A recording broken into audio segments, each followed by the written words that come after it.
dis, je répète qu'on doit mettre sur pied un état de droit. C'est quoi l'état de droit? Pourquoi l'état de droit? Et pourquoi la combinaison de ces deux mots, état de droit? Est-ce l'état de droit ne concerne que les acteurs politiques? Je ne suis pas un politicien comme les autres, Naïbissio. Ngaï, ambition d'ailleurs, une de mes ambitions, c'est de changer la classe politique congolaise. Est-ce cet état de droit a-t-il une prééminence sur la puissance publique? Donc ça veut dire que même Ngaï, on a Zolobo. Ceux qui n'a déconné, cette justice s'en prendra. Comment je vais faire maintenant pour l'arrêter? Puisque c'est moi qui aurais instauré ce système d'état de droit. Donc ça va se retourner même contre moi si je contreviens à la loi. À quoi ressemblerait un pays sans l'état de droit? Quelle est la place de l'état de droit dans un pays? Quand je veux prêcher par le bon exemple et que mes compatriotes vont aimer ça, tout le monde va vouloir imiter le bon exemple. Pourquoi Mboké débat? Parce que ceux qui arrivent et qui sont censés prêcher par l'exemple, eux prêchent par le mauvais exemple. Soit mon konzi a bandi pour détourner bandi bakop. Mais toi tu crois que balandi on a baosani? Ba on a pas quoi. Mais ce que mon konzi a lobby a dit bon likamba kop wana au salango yo oza mwana mai nanga c'est vrai totanga kana yo bien to banda no et tout ça. Boloko, tu vas en prison. Suivez-nous tous les jours sur les antennes de Tocom Plus Télévision. État de droit. État de droit, un magazine autrement. Madame, Messieurs, bonsoir. Bienvenue à cette édition de journal État de droit. Ouvrons cette session d'information en vous signalant que le Premier ministre Samalou Kondé a reçu le lundi 10 mai le ministre de la Défense nationale et le chef d'état-major général de FARDC pour des modalités pratiques de l'état de siège. Reportage de Shadrach Balabébé. Les modalités pratiques de la mise en œuvre de l'état de siège décrété par le chef de l'État Félix Tshisekedi Tshilombo dans les provinces de Nord Kivu et Ituri étaient au centre des échanges entre le Premier ministre Jean-Michel Samalou Kondé avec le ministre de la Défense Gilbert Kibanda accompagné du chef d'état-major de FARDC Célestin Mbala. Nous venons d'échanger sur les modalités pratiques, essentiellement la logistique qui doit être urgemment débloquée et tous les personnels puissent être opérationnels sans entrave. La mise en œuvre de l'état de siège est une priorité et en tant que ministre de la Défense, je suis chargé de la mise en œuvre de cet état de siège, a fait savoir le ministre de la Défense Gilbert Kibanda à l'issue de cette audience. Pour rappel, les provinces de Nord Kivu et Ituri sont sous l'état de siège depuis jeudi dernier 6 mai. Cet état de siège décrété par le chef de l'État, Félix Tshisekedi, pour une durée de 30 jours en vue d'éradiquer définitivement l'insécurité dans ces provinces. Pendant cette période, les Nord Kivu et l'Ituri sont respectivement dirigés par les lieutenants généraux Constant Ndima et Luboya Kanchama. Un communiqué du service de la communication de l'IGF affiche qu'une progression sensible s'observe sur la situation de recettes publiques en République démocratique du Congo. Reportage de Sophia Wenga. Une dépêche de la cellule de la communication de l'Inspection générale de finances montre que la situation des recettes publiques en RDC affiche une sensible progression pendant les 4 premiers mois de cette année. La même source indique que les recettes des régies financières ont connu une augmentation de 60% à la fin du mois d'avril dernier. À titre d'exemple, la Direction générale des impôts se trouve être en tête des réalisations avec un record de 1,60 milliard de francs congolais sur 1,360 245 110, tous en francs, pour le seul mois d'avril. Le double de recettes par rapport au mois d'avril 2020. À en croire cette même source, un effort de mobilisation des recettes pour les régies financières ainsi que les missions d'encadrement des régies depuis août 2020 par l'IGF qui du reste sont des facteurs explicatifs de cette embellie de recettes en l'absence de toute reprise économique. Dans l'allure où vont les choses, les services de la communication de l'IGF, structure attachée à la présidence de la République et qui est dirigée par Jules Alingué Tekei, affirme que la RDC peut atteindre le budget de 7 milliards de dollars américains à la fin de cette année. La rédaction du journal télévisé État de droit vous propose de suivre un élément de réflexion sur l'affaire judiciaire de Willy Bakonga. Suivez cet élément.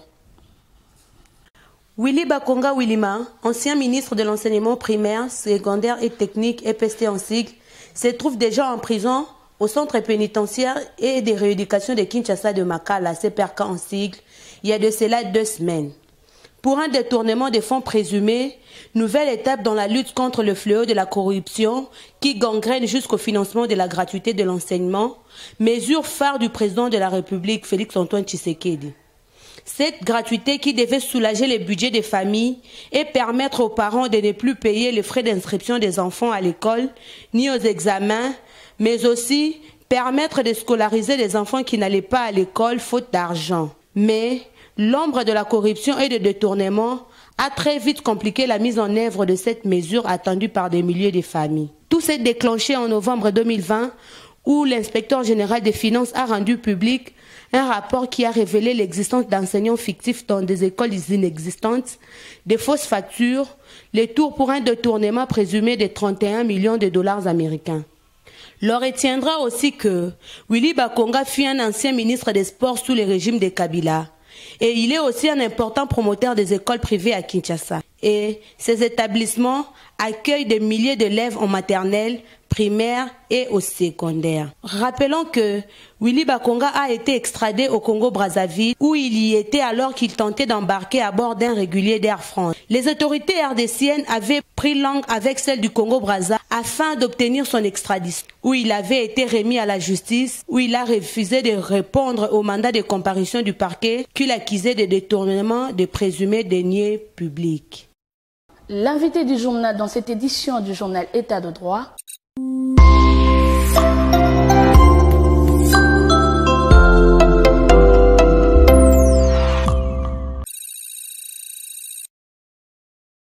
La délégation de la coordination étudiantine de l'Institut supérieur des arts et métiers ISAM est venue nous voir pour revendiquer leurs droits. Ils ont été conduits par leur présidente, Aïcha Mangwanda. Nous, tant qu'étudiants, nous avons lutté contre la pandémie coronavirus en aidant la nation. Nous avons réalisé les masques et vous-même, je crois que vous êtes au courant de ce qui se passe à l'ISAM Kinshasa. Pour le moment, nous sommes passés aux médias et vous pouvez résoudre notre problème. Nous sommes étudiants, il y a des ceux qui doivent payer les frais académiques, il y a des ceux qui doivent payer les syllabus, payer les transports.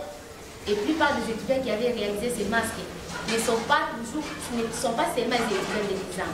Il y avait des étudiants de l'ISTAC, il y avait des étudiants de l'IMIKIN, il y avait aussi des étudiants de l'ISC Bombi.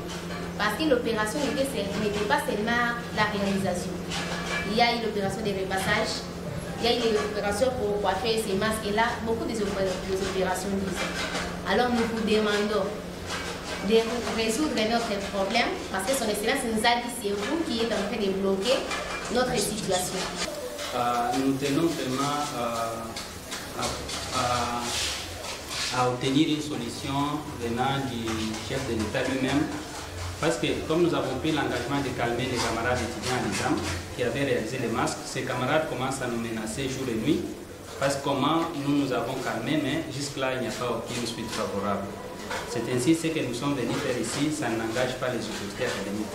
C'est nous-mêmes qui cherchons des solutions pour que l'État congolais puisse honorer la facture, qu'on puisse donner maintenant cet argent pour que au moment opportun, quand on va commencer à chasser ceux qui ont payé les frais et ceux qui n'ont pas payé les frais, à ce moment-là, ça peut permettre que tous les étudiants ayant travaillé les masques puissent accéder aux cours facilement sans être chassés.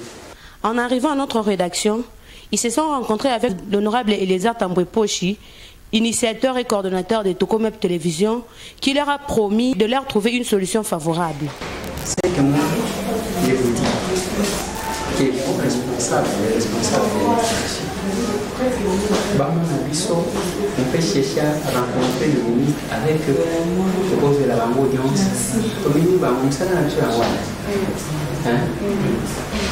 Que vos responsables va saisir les bisous officiellement.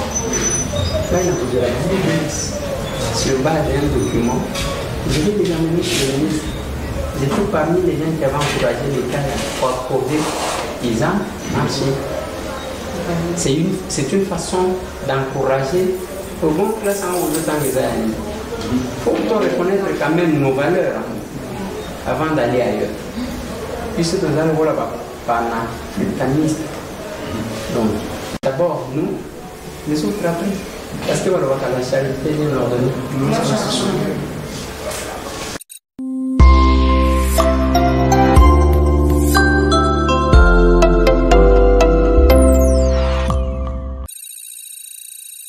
continuons avec le nouveau gouverneur militaire nommé par le président de la République Félix-Antoine Tshisekedi Tshilombo, qui ont pris officiellement leurs fonctions ce lundi 10 mai dernier, et c'était au cours des cérémonies de remise et reprise. Suivez cet élément. L'on retiendra de la date du lundi 10 mai, date de la prise de fonction de nouveau gouverneur militaire nommé par le président de la République Félix-Antoine Tshisekedi pour faire face aux violences armées persistantes dans la partie est de la République démocratique du Congo. Ne pensez pas que je veux partir dans un mois si vous n'avez pas arrêté. Je serai là, et ça je vous dis, et je serai sans état d'âme. Sans état d'âme. Pour ceux qui veulent bien coopérer, nous allons passer, nous allons partir avec eux, nous allons cheminer ensemble. Mais ceux qui ne veulent pas, spécialement les groupes armés étrangers, qui ne sont pas chez eux, ils doivent quitter. Ils doivent vraiment quitter. Et pour la population, je leur demande la collaboration. Je ne suis pas venu ici pour tuer la population. Ces deux lieutenants généraux sont très motivés et déterminés à mettre fin aux multiples tueries qui sévissent dans ces parties de la République. Ils lancent un message à tous les groupes armés, auteurs des atrocités, et mettent en garde les éléments des différents groupes armés qui veulent jouer au malin en cachant leurs armes pendant cette période d'état de siège pour le reprendre une fois que cette mesure sera levée. Félicitations à mon Kondiamboka, pour la félicitation du chef d'état-major général. Gana Kobima Awate, et réunion sur la maison à Baïliko, et Koya pour appuyer Bino. La Bino Bokoma Awa. Pour la dimension ya makamune ozala donc tozokenda nango mpona kolakisa bakodeko mosusu oyo bato ya mobulu oyo bazali na kati ya bunya ke bango mpe to bameki tokomatisa sikoyo pression na bandi te ke moto aokoka tokani. Tenu ce lundi 10 mai dernier au tribunal de grande instance de Kinshasa à Gombe, le procès de l'ancien administrateur général de l'ANER Kalev Muntante, qui n'a toujours pas comparu. Suivez cet élément. L'audience du procès de l'ancien administrateur général de l'ANER Kalev Muntante s'est tenue ce lundi 10 mai 2021 au tribunal de grande instance de Kinshasa à Gombe. Monsieur Kalev n'a pas comparu personnellement. Le tribunal a ordonné au conseil du prévenu de retirer leur comparution parce que les faits infractionnels pour lesquels le prévenu est cité à comparaître requièrent sa comparution en personne, assistée de ses conseils. Les avocats de Kalev Muntante ont brandi un donné acte de la Cour de cassation, c'est-à-dire un arrêt renvoyant l'affaire devant un autre tribunal de grande instance. Ils ont alors demandé au tribunal de s'y asseoir. Celui-ci a refusé et leur a demandé de se retirer, ce qui a été finalement fait. L'audience se poursuit par défaut à l'égard du prévenu. Le jeune du mouvement citoyen projette une nouvelle marche anti-RAM pour ce jeudi 13 mai. Suivez la réaction de la population. Après l'annonce faite d'une nouvelle marche anti-RAM projetée par les collectifs des mouvements citoyens ce jeudi 13 mai 2021, la population quinoise s'insurge toujours contre cette taxe. À mon avis, je pense qu'il faut être très prudent. Il faut plutôt que nous puissions, le peuple puisse arriver à comprendre l'intérêt, son intérêt dans cette démarche-là. Pour bien commencer, je pense que je ne soutiens pas totalement les gens qui vont marcher, mais je comprends leurs soucis, leurs intentions. Ça m'a aussi rappelé le problème de TVA. Quand on avait lancé la taxe sur la TVA, je me rappelle les brillants opposants politiciens congolais. Ils ont défilé dans les chaînes de télévision pour dire aux gens que c'était une mauvaise démarche, ce n'était pas à l'intérêt de la population.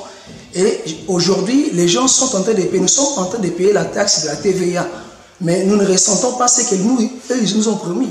Donc les gens payent la TVA à travers les factures destinées à la Régie des eaux, mais quand nous la payons, nous ne la ressentons pas.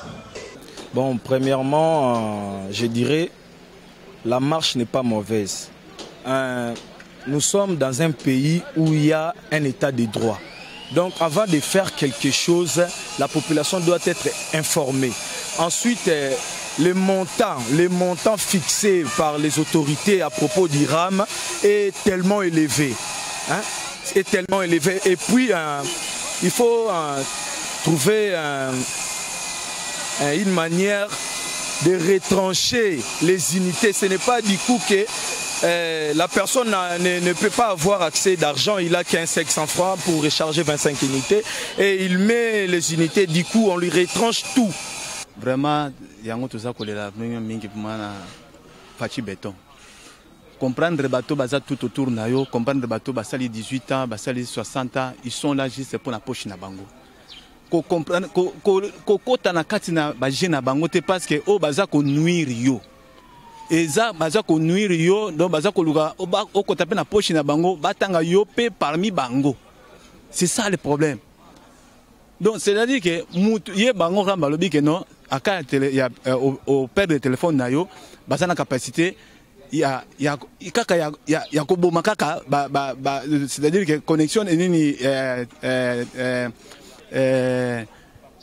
fonctionnement ya téléphone. Mais ce n'est pas dire que non pour récupérer téléphone. C'est-à-dire que ceux qui ont récupéré téléphone, là tout le monde est mais kobomaka ka fonctionnement ya téléphone. Ça sert à quoi? Ça veut dire que le téléphone on va mieux utiliser ngo que baboma yango. C'est-à-dire que ce babomi fonctionnement na yango, c'est-à-dire que ils ont le rôle de boti mwana on dit mais kufa na ekaka. Non, bon mais écoute ezala na e mutu so mona kata na boka mutu. C'est-à-dire que c'est une escroquerie plus simple. Rappelons par ailleurs que la première marche anti-ram organisée par les mouvements citoyens a eu lieu lundi 3 mai 2021 dernier où la police avait dispersé les manifestants. L'ONG Action Solidarité pour le Développement Intégré, d'IST en sigle, lance un appel de soutien auprès de gens de bonne volonté désirés de venir en aide aux démunis à travers leur action qu'ils projettent déjà ce 17 mai 2021. Suivez cet élément. Voilà, nous, c'est l'ONG de ASDI, Action Solidarité pour le Développement Intégré. Si nous sommes venus aujourd'hui, c'est pour lancer l'appel à toutes les personnes de bonne volonté à s'associer à nous à une action que nous prévoyons ce 17 mai déjà, que nous dénommons l'Isungi. L'action, en fait, je vais m'expliquer, l'action consiste à aider les plus démunis, les défavorisés, et comme ça dans toute la ville, province de Kinshasa. Donc c'est un projet à continuer. Donc nous commençons déjà ce 17. Alors ce 17 mai 2021, nous commençons dans les orphelinats, plus précisément dans la commune de Barumbu. Donc c'est dans la commune de Barumbu que nous allons démarrer notre activité. Donc le 17 mai dans la commune de Barumbu, nous allons essayer de couvrir comme ça 3 orphelinats. Et sur ce, nous lançons aussi un appel comme ça à toutes les personnes de bonne volonté de pouvoir s'associer à nous. C'est un peu le message que nous avons apporté aujourd'hui. Merci d'avoir suivi cette édition du journal État de droit du mardi 11 mai 2021 qui a été présentée par Déborah Makumba. Madame, Monsieur, bonne suite de programme chez vous.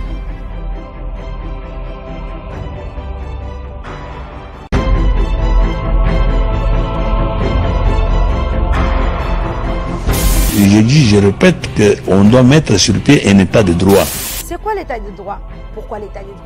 Et pourquoi la combinaison de ces deux mots, état de droit? Est-ce l'état de droit ne concerne que les acteurs politiques? Je ne suis pas un politicien comme les autres naïbisio. Ngaï, ambition d'ailleurs, une de mes ambitions, c'est de changer la classe politique congolaise. Est-ce cet état de droit a-t-il une prééminence sur la puissance publique? Donc ça veut dire que même Ngaï, on a Zolobo. Ceux qui n'a déconné, cette justice en prendra, comment je vais faire maintenant pour l'arrêter? Puisque c'est moi qui aurais instauré ce système d'état de droit. Donc ça va se retourner même contre moi si je contreviens à la loi. À quoi ressemblerait un pays sans l'état de droit? Quelle est la place de l'état de droit dans un pays? Quand je veux prêcher par le bon exemple et que mes compatriotes vont aimer ça, tout le monde va vouloir imiter le bon exemple. Pourquoi Mboke Beba? Parce que ceux qui arrivent et qui sont censés prêcher par l'exemple, eux prêchent par le mauvais exemple. Soit Mokonzia Bandi pour détourner Bandi Bakop. Mais toi tu crois que au balandi on a besoin. On en a pas quoi. Mais ce que Mokonzia Lobi a dit bon likamako point au salango yo aux amona mainanga c'est vrai totanga kana yo ou bien au banda et tout ça. Boloko, tu vas en prison. Suivez-nous tous les jours sur les antennes de Tokom Nuapi Télévision. État de droit. État de droit. Un magazine autrement.